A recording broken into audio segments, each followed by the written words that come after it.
what is FND and what are maybe some of the common misperceptions of what that is?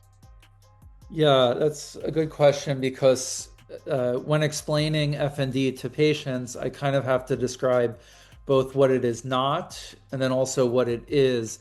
And unfortunately, there's been a lot of misunderstanding over the years as we've come to describe and know what this disorder is, as we had developed new brain imaging techniques that are more advanced to better understand what FND is.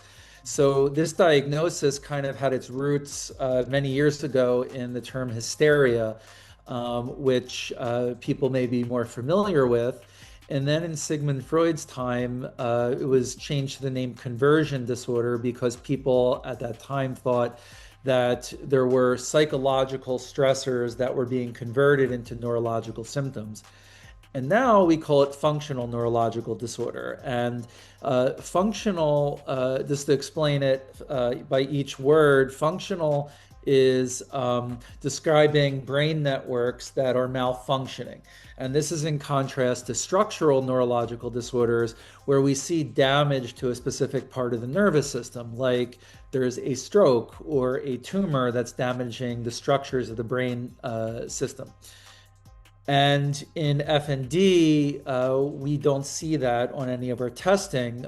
But if we do advanced neuroimaging using functional MRI, we can see that there's actually malfunctioning of very important brain networks resolved for sensation, incoming information into the brain, and then motor output and how that's integrated. So with that malfunctioning, we like to kind of make um, the the comparison, the analogy to computers by saying for structural neurological disorders, it's like the hardware is intact versus for functional disorders, the software is malfunctioning.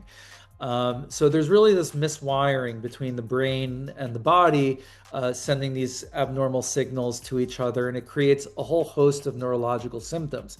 So I have patients who have seizures that are not epileptic. If we put in EEG on their head, electroencephalogram, and measure their brain waves, we see that there is no abnormal electrical discharges.